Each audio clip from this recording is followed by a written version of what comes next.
Boa noite a todos. Então, o tema do nosso seminário é metodologias para elaboração de projetos agropecuários, ZUP e marco lógico, monitoramento e avaliação, tipos de avaliação. Então, esse trabalho foi desenvolvido por mim, Guilherme, pelos meus colegas o Guilherme Dudel, Jéssica, Josiele, Jonas, Letícia, Luana, Lucas, Luma e o Matheus. Então, o que é um projeto?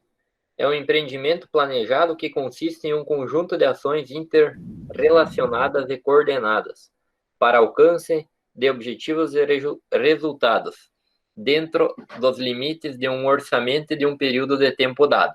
Então, é a situação atual e a situação que você deseja, ou seja, você vai ter objetivos, isso para um futuro próximo ou distante, então isso vai ser um projeto.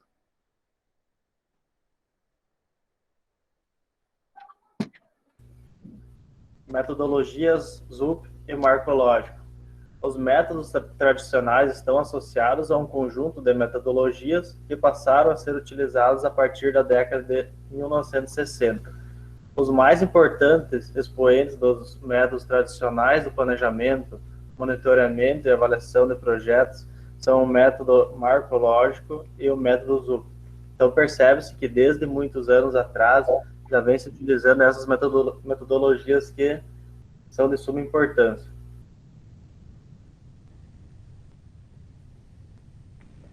O marco lógico, ou também chamado de quadro lógico, foi desenvolvido no contexto da cooperação internacional de apoio ao desenvolvimento. O diagnóstico apresentado na época afirmava que o planejamento dos projetos ele era pouco preciso, não havendo relação entre os objetivos, as atividades e os resultados que eram esperados. Assim sendo, uma equipe de consultores liderada por Leon Rosberg, respondendo a uma demanda feita pela USAID, desenvolveu em 1969 a matriz conhecida como 4x4.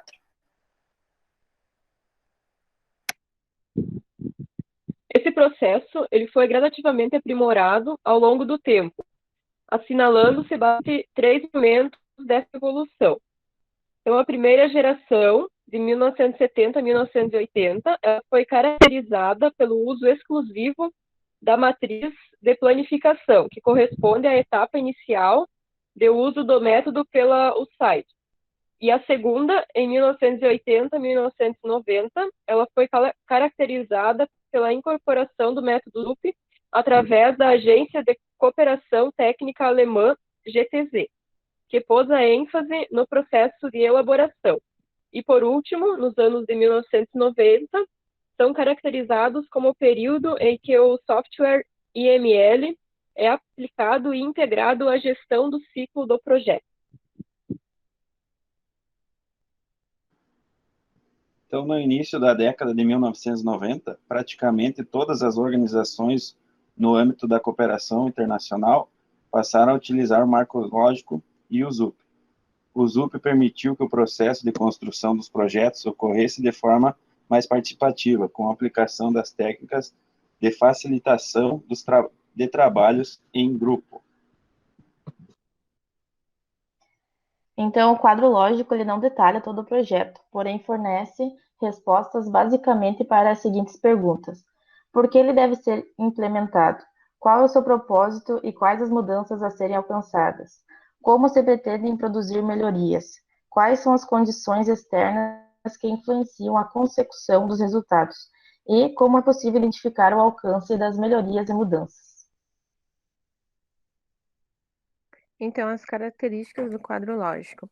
Ele constitui-se da estrutura lógica de um projeto, tem um foco nos resultados e não nas atividades.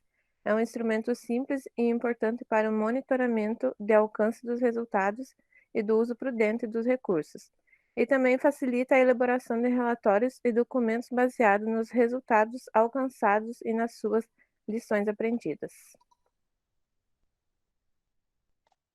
Bom, o quadro lógico foi feito demonstrando todas as situações e todas as ligações nas situações possíveis, tendo a finalidade correta para cada situação. um exemplo poderia ser aqui: objetivo superior ou objetivo geral, em conjunto com a lógica de intervenção. Teria que ser o objetivo para o qual se espera que o projeto possa contribuir. Ou outro exemplo, os resultados com a lógica da intervenção. Seria os resultados que a gestão do projeto deveria garantir. Então, o quadro lógico servia para dar situações e também para prever a finalidade correta do projeto.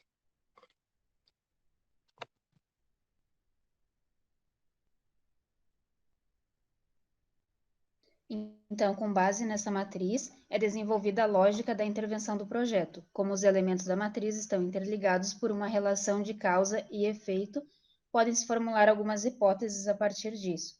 Se as atividades estão sendo executadas, se os resultados estão sendo atingidos, se os resultados são alcançados e os pressupostos ocorrem, os objetivos do projeto são alcançados. Então, o marco lógico tem certa hegemonia entre as metodologias de projetos. Assim sendo, importa conhecer sua estrutura, sua aplicação e sua finalidade.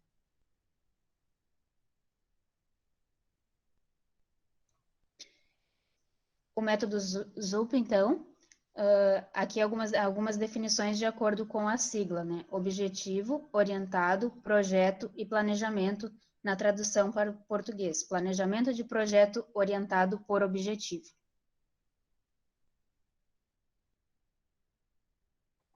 Então, ainda sobre o método ZUP, o Ministério da Cooperação Econômica, BMZ, do Governo Federal da Alemanha, encarregou a GDZ de utilizar o marco lógico como fase piloto dos anos de 1980 a 1981. Nesse período, então, foi feita a adaptação do marco lógico mediante do desenvolvimento de uma etapa de análise e de redicionamento de seu enfoque.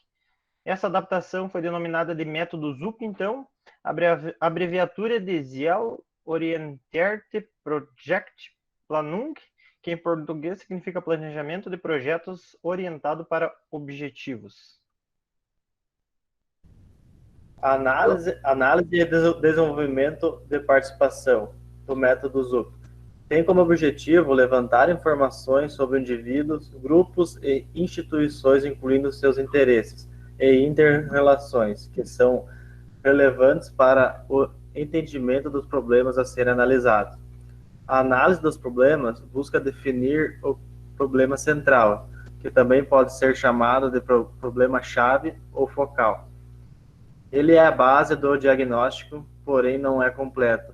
Reflete apenas os conhecimentos e opiniões deste grupo específico. Árvores de problemas. Após a definição do problema central, é feita a árvore de problemas, da seguinte maneira. Escreve-se o problema central no meio, abaixo devem ser enumeradas as causas e na parte superior os efeitos.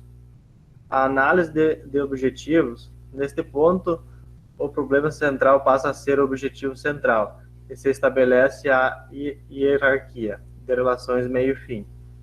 A análise de alternativas ou estratégias. Então, nesta fase, são analisadas as diferentes alternativas de ação, como base no que foi delineado na análise de objetos e a elaboração da matriz de planejamento do projeto. As informações anteriores irão formar a matriz de planejamento, constituída basicamente dos diferentes passos do marco lógico.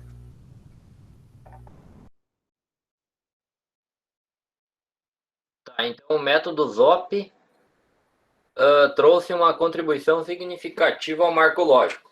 Então, primeiro, por incorporar o princípio de participação, possibilitando assim captar a diversidade de conhecimentos, perspectivas e ideias dos participantes.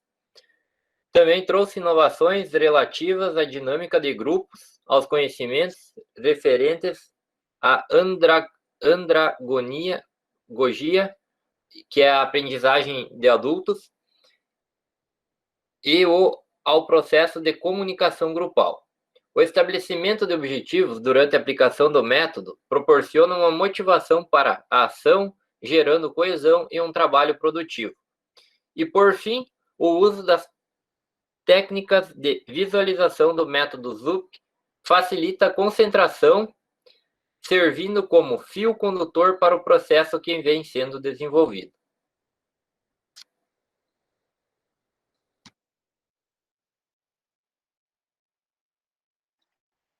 As fases do ZUP. A primeira fase é a análise da situação, análise de envolvimento ou análise da participação, conhecimento da realidade a ser trabalhada.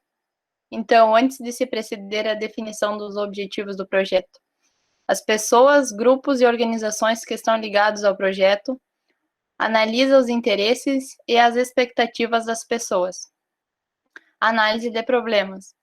Descreve e analisa uma situação existente a partir de problemas que o projeto queira enfrentar. Identifica problemas importantes da situação e as relações entre eles. Analisa relações da causa e efeito. Então, no caso, o que esse objeto vai abranger de problemas. E análise de objetivos descreve a possível situação futura. Será alcançada quando os problemas forem resolvidos. E análise de alternativas, identifica possíveis soluções alternativas. Identifica causas do problema cujo enfrentamento é indesejável ou inviável. Identifica uma ou mais estratégias do projeto e, além disso, determina a estratégia a ser adotada pelo projeto para superar esses problemas.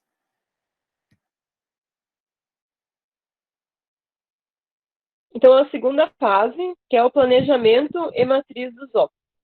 Então, é a estratégia do projeto. O pressuposto são os fatores que são importantes para o êxito do projeto, mas que estão fora do controle do projeto. E os indicadores objetivamente verificáveis, eles obrigam os planejadores a reverem seus objetivos e resultados podem ser alcançados. E as fontes de verificação fornecem os dados para a verificação e a comprovação dos indicadores.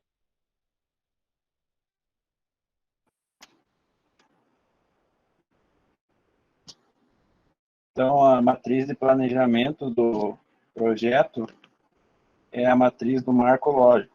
Ela se resume em alguns fatores, né, que por que o projeto é executado, o que o projeto quer alcançar, como o projeto vai obter os resultados, quais os fatores externos importantes para o êxito do projeto, como se pode avaliar o êxito do projeto, onde vão ser encontrados os dados para avaliação desse projeto e quanto custará o projeto, então.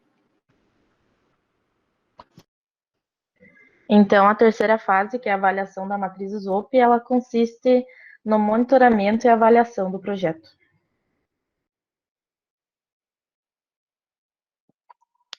Então, a terceira fase, os pontos de atenção da avaliação e monitoramento. O objetivo é a capacidade de aprender a realidade a partir de uma determinada referência situacional.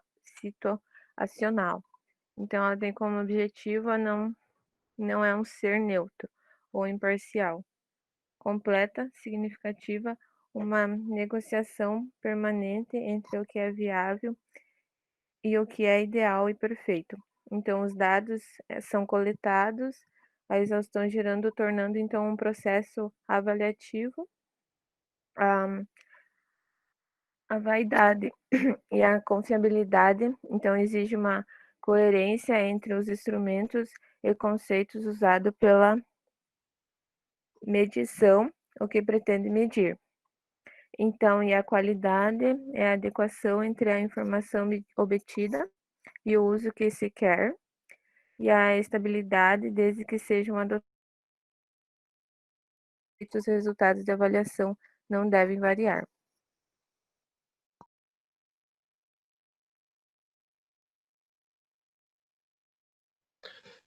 Então, o sistema de monitoramento e avaliação. O monitoramento de um projeto consiste na coleta de dados antes e durante sua utilização, com o objetivo de subsidiar o gerenciamento e a tomada de suas decisões. Os conceitos existentes têm diferentes matrizes, algumas das quais dão a maior ênfase ao controle, à prestação de contas e outras que salientam o processo de aprendizagem social e também organizacional. Por outro lado, a avaliação refere-se ao processo de identificação dos resultados positivos e negativos à luz dos objetivos do projeto. Embora sejam processos associados, apresentam diferenças entre eles.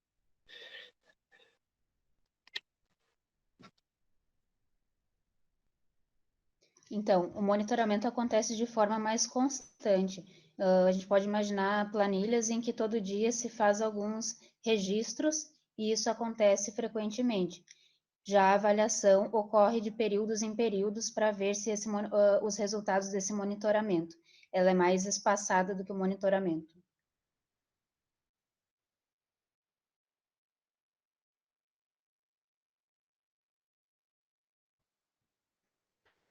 Então, ao longo das últimas décadas, os conceitos de MA sofreram mudanças que estão, então, sintetizadas no quadro abaixo. Na década de 50, então, os objetivos eram a reconstrução, as abordagens eram assistência técnica e as disciplinas eram engenharia. Nos anos 60, os objetivos eram crescimento, abordagem projetos e disciplinas, então, eram as finanças. Na década de 70, então, eram necessidades básicas como objetivos, investimentos em setores como abordagens e planejamento como disciplinas. Na de 80, ajustes como objetivos, empréstimos para ajustes como abordagens e economia neoclássica como disciplina. Nos anos de 1990, capacidades eram como objetivos, ajuda rural como abordagens e multidisciplinar como disciplinas. Já nos anos 2000, os objetivos eram redução da pobreza, as abordagens eram parcerias e as disciplinas eram gestão baseadas em resultados.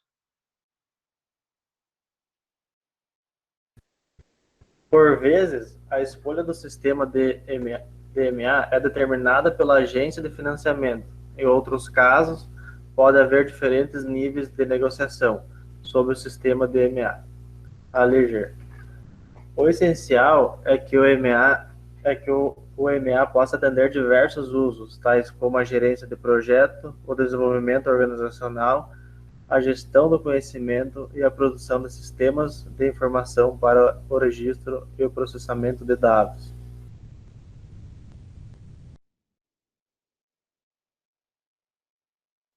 Então, para a construção de um sistema de monitoramento e análise, existem alguns requisitos básicos a serem considerados.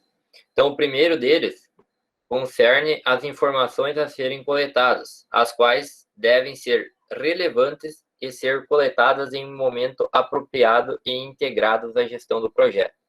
Outro ponto relevante a ser considerado está relacionado, então, com a metodologia utilizada. Por vezes, a coleta de dados e de informações ignora a questão de gênero e de geração e capta percepções parciais da realidade.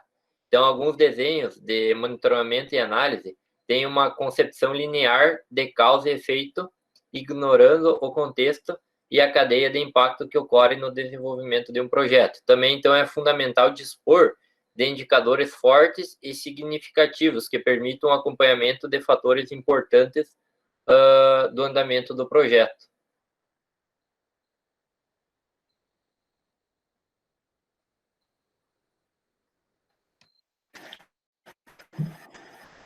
Quando for adotado o marco lógico na construção de um projeto, então serão utilizados sua lógica de intervenção, seus indicadores como elementos básicos de um sistema de monitoramento e avaliação. As metodologias servem-se de outras formas de estabelecimento de indicadores de monitoramento ou de marcas de progresso.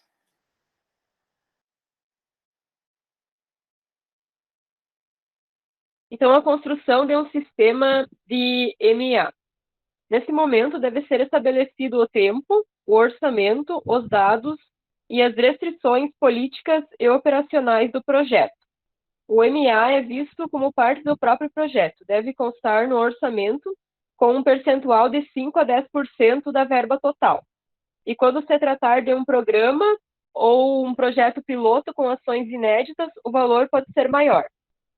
Além disso, devem ser estimados também os recursos humanos disponíveis na análise dos dados. podem estar envolvidos os atores do projeto, os parceiros, os financiadores, os funcionários e até não participantes do projeto.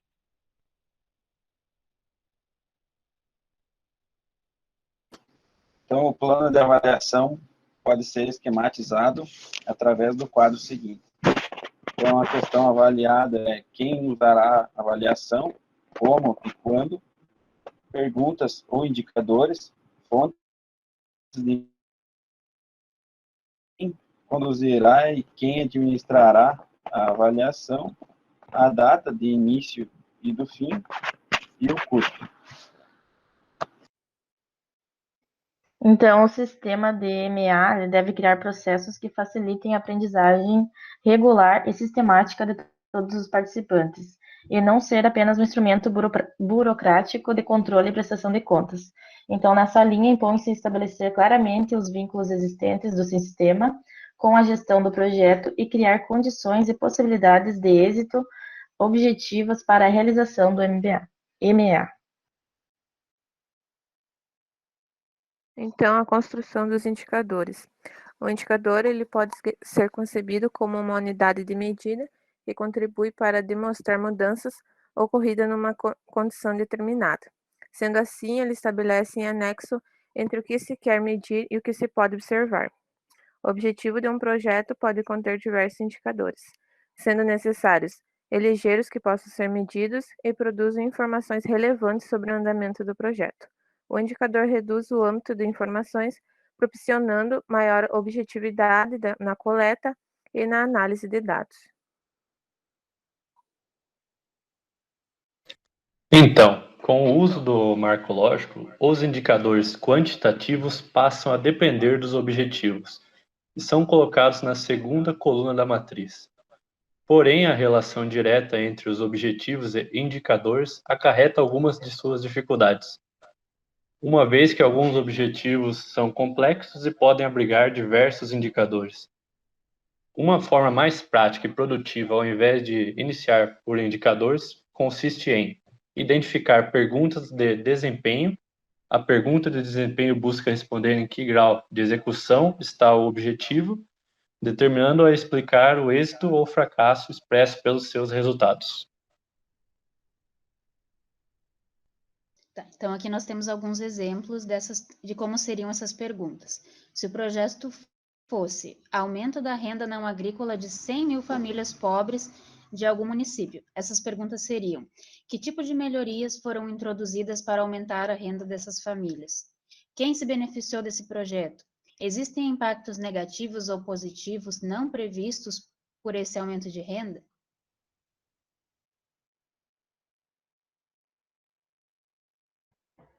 Então, com base nessas perguntas e na necessidade de informações, será operada então uma seleção para recolher as informações que serão de fato utilizadas para compreender e melhorar o resultado do projeto.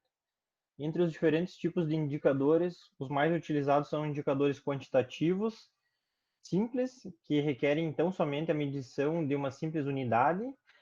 Por outro lado, indicadores que são índices compostos por uma série de medidas e ainda existem também indicadores qualitativos específicos.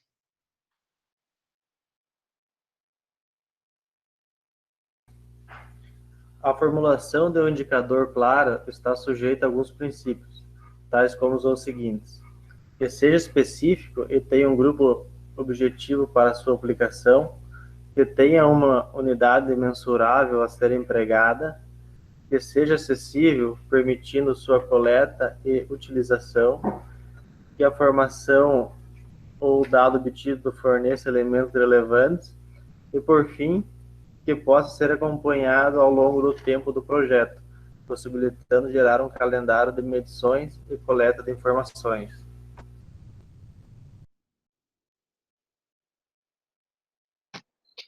Então, para a seleção dos indicadores, podemos usar uma matriz com uma proposta abaixo.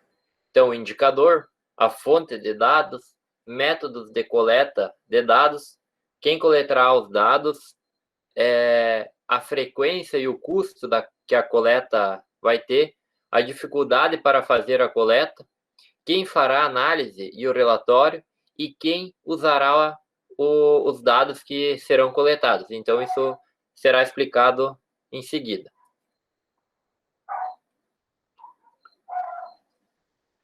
Então, com relação à fonte de dados, é preciso saber onde encontrar e obter essa informação.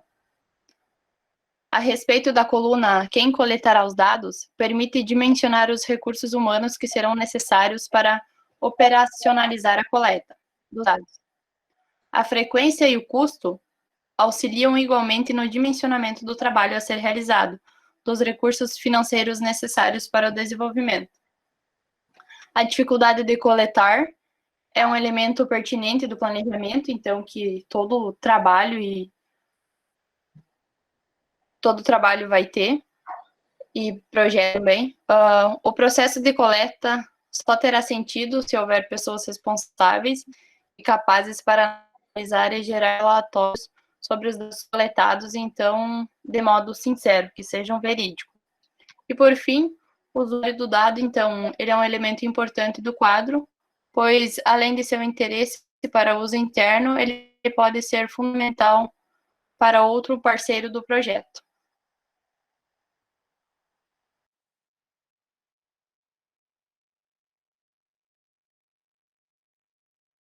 Então, além do sistema de EMA, baseado no marco lógico, tem-se assistido à emergência de novos modelos que trazem uma contribuição significativa ao monitoramento e à avaliação de projetos.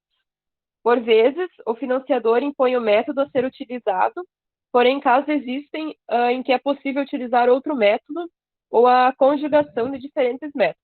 E nessa perspectiva, são apresentadas a seguir algumas possibilidades de opções.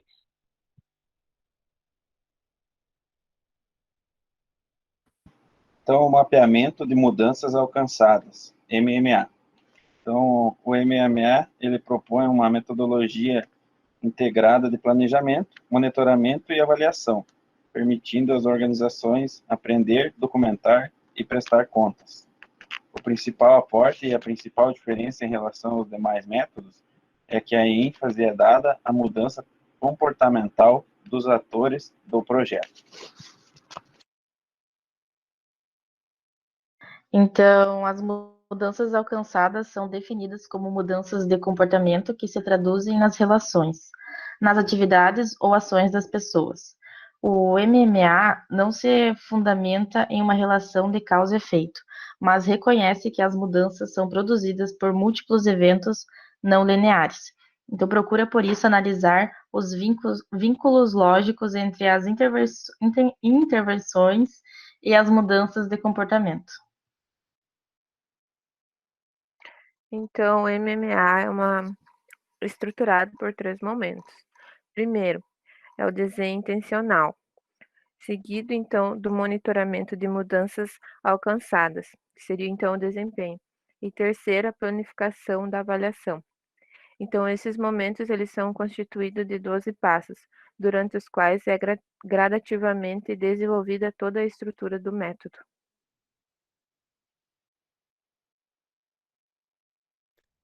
Então, o MMA reconhece que o desenvolvimento é um processo complexo, conformado por processos paralelos. Nesse sentido, não basta apenas entender as mudanças que ocorrem em torno do projeto, mas é necessário acompanhar também as estratégias e atividades e a maneira com que o projeto se desenvolve como uma unidade organizacional. Reforçando, então, a importância do acompanhamento do projeto. É acompanhando as mudanças do projeto, as estratégias que o projeto utiliza para promover a mudança nos atores e o funcionamento do programa como unidade organizacional que se obtém a conjugação do processo com a avaliação das mudanças alcançadas. Então, mais uma vez, o reforço da importância do acompanhamento.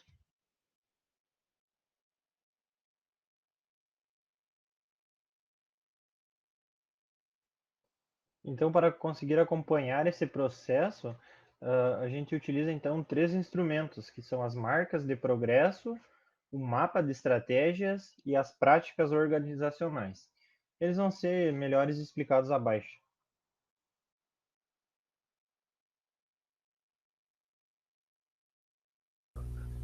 As marcas de processo indicam o comportamento esperado dos atores no desenvolvimento do projeto. Esta expectativa é baseada nos seguintes níveis: espera ver, gostaria de ver e adoraria ver. Esses diferentes níveis de expectativas representam estimativas que os atores fazem da realidade e que posteriormente são monitoradas e avaliadas para se verificar o real desenvolvimento. Então, as marcas de progresso, então, para se saber se os atores do sistema estão se aproximando do ideal. Então, o ator, que no caso ele então seria a entidade A, que é a diretoria, pesquisadores e extensionistas. Então, o que espera ver? A continuidade do programa mais integrado, o que gostaria de ver? Que é o projeto unificado e menos burocrático, de transferência de tecnologia, e o que adoraria ver? Que é o programa estável, com assistente técnico e extensionistas qualificados e bem pagos. Consolidação de um projeto permanente. A entidade B, que é os diretores, pesquisadores, eles esperam ver, então, a conclusão do projeto dentro do prazo programado. E o que gostariam de ver? A entidade B apoiando a entidade A em transferência de tecnologia e pesquisa com participação dos técnicos, treinamentos internacionais. O que adorariam ver? A renovação do convênio, disponibilidade de técnico junto à entidade A e ao Cone Sul. Aporte financeiro para novos projetos. Já o comitê gestor, eles esperam ver, então, a correção de rumos e da composição do grupo. Gostaria de ver a atuação eficaz, gestão efetiva com participação de produtores, e adorariam ver a gestão efetiva com integração e pleno entendimento entre participantes. É composto de produtores de cada região. Então.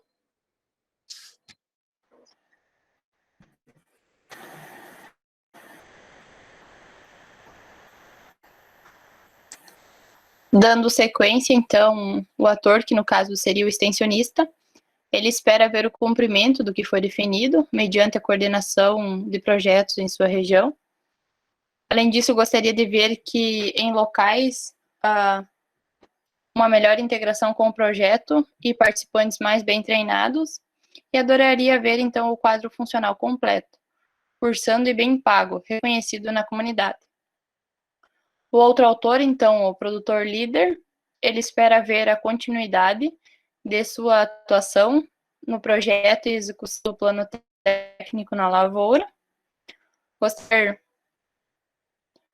melhoria no processo de escolha, evitando, então, a duplicidade, execução e difusão das técnicas, transmissão e discussão dos resultados, e adoraria ver um número maior de produtores envolvidos corretamente escolhidos, satisfação com a rentabilidade e produtividade. E um outro autor, então, que seria um grupo de produtores, eles esperam ver participação em todas as etapas do projeto, gostariam de ver técnicas positivas consolidadas nas lavouras de produtores, testagem da tecnologia em sua própria lavoura, e a integração entre os participantes e a troca de experiências. E adorariam ver resultados positivos de produtividade e de rentabilidade no Rio Grande do Sul. Produtores mais competitivos, adoção e divulgação da tecnologia. Então, ali é só uma marca de progresso, é o que os atores envolvidos, eles esperam com a realização do projeto. Então, o que muito se fala ali, então, é na continuidade do engajamento de mais produtores, como no exemplo demonstrado. Então, o mapa de estratégias.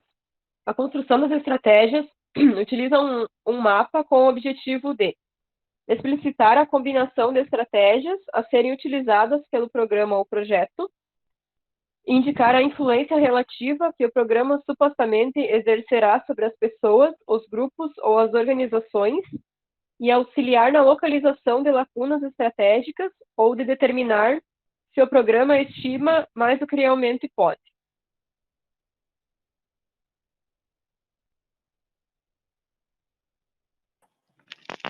Então, ainda sobre o mapa de estratégias, a construção do mapa faculta analisar o enfoque global de ação do projeto, avalia também a influência relativa que se pode esperar da ação pretendida em determinadas áreas, e depois de construído o mapa, utiliza-se um diário de estratégias para comparar o que foi realizado com o que foi planejado. Então, mapa de estratégias. Então, a estratégia, ela dirigida a pessoas ou grupos específicos, ela causa um efeito direto, então produzir uma mudança, como por exemplo obter uma pesquisa, redigir um informe, gerar uma nova formação de pensar, novas habilidades, como por exemplo atividades de capacitação, oficinas de metodologia e de apoio, construir uma rede de apoio, consolidar a autonomia do grupo, por exemplo, um membro do programa fornece seu trabalho de forma regular. Então, outra estratégia seria dirigida ao entorno de pessoas ou dos grupos, causa, então, provocar uma mudança no entorno físico ou político, como, por exemplo, mudanças de liderança políticas, preservação de paisagens e de áreas de uso comum. De persuasão, então, difundir a informação junto a um grande público ou criar um entorno persuasivo com divulgação através, por exemplo, de conferências de rádio, TV e internet.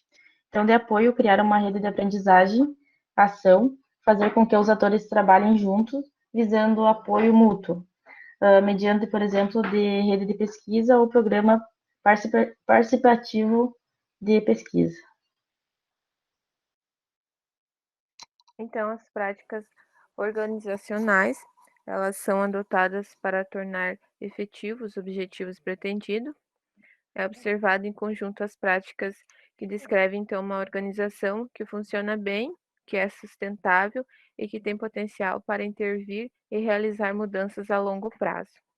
O preenchimento dos dados permite, então, verificar o que está correto em nível de organização proposto e como se deveria melhorar a situação para que o programa pudesse operar com maior eficiência.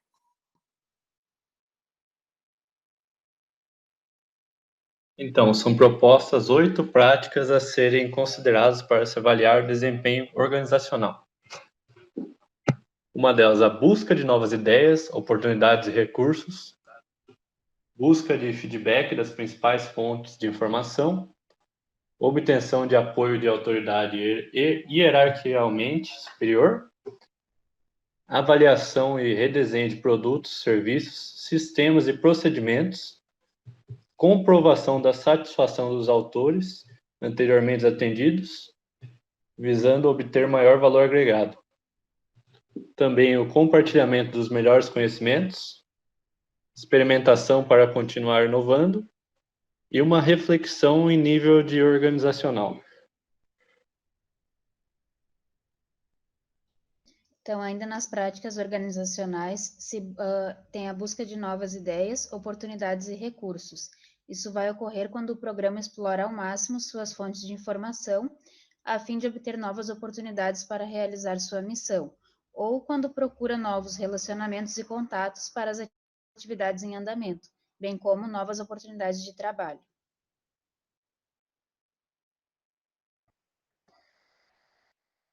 Tem a busca de feedback das principais fontes de informação. Então, o pessoal encarregado do programa ele busca ativamente colher opiniões e pontos de vista de outros atores que têm conhecimento especializado e consistente na área da atividade.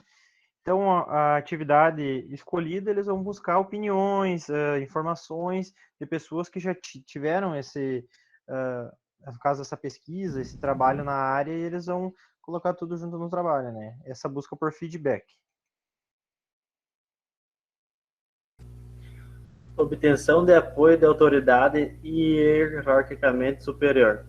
O programa deve determinar como apresentará suas ideias aos níveis decisórios mais altos dentro da organização, Convém que as boas iniciativas e ideias sejam apresentadas de forma atraente e de maneira a serem compreendidas pelos tomadores de decisões.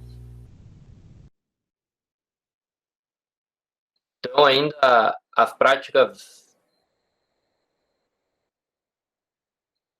organizacionais, avaliação e redesenho de produtos, serviços, sistemas e procedimentos. Então, faz-se necessária uma revisão incessante das atividades e da prestação de serviço, a fim de que as ações do programa se tornem relevantes e beneficiem um processo de aprimoramento contínuo. Então, sempre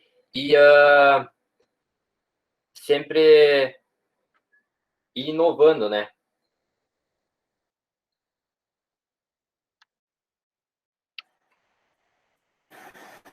Comprovação da satisfação dos atores anteriormente atendidos, visando obter valor agregado. Então, a equipe do projeto, ela precisa obter um feedback de seus parceiros próximos, objetivando garantir o controle de qualidade de suas ações. Então, é a avaliação de como foi e como está sendo o decorrer do projeto. Então, se os parceiros envolvidos ou até pessoas que trabalham com projetos de objetivos semelhantes, o que eles estão achando da ação.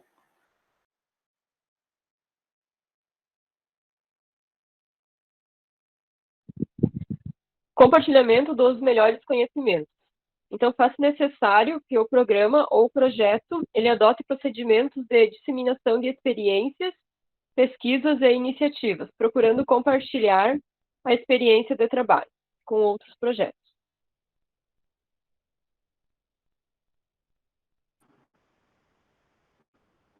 Experimentação para continuar inovando. O programa propicia espaços e tempos para que seus membros reflitam sobre as suas práticas organizacionais e atividades, buscando um exercício de reflexão criativa. Reflexão em nível organizacional. Então, os membros do programa, eles veem em cada intervenção uma oportunidade de aprendizado. Então, convém criar uma equipe de reflexão que dialogue a respeito dos progressos realizados na relação com outros atores. A realização das avaliações de pessoal serão anuais, visando assegurar a alocação de recursos humanos oportunos para as prioridades de programação. Então, essas 8 práticas, elas não são independentes entre si, nem podem ser operacionalizadas de forma linear. Juntas, elas então oferecem ao programa um método para verificar como a organização funciona de uma forma mais ampla. Cada prática representa atividades que possibilitam ao programa continuar sendo relevante, inovador, sustentável e conectado com seu ambiente.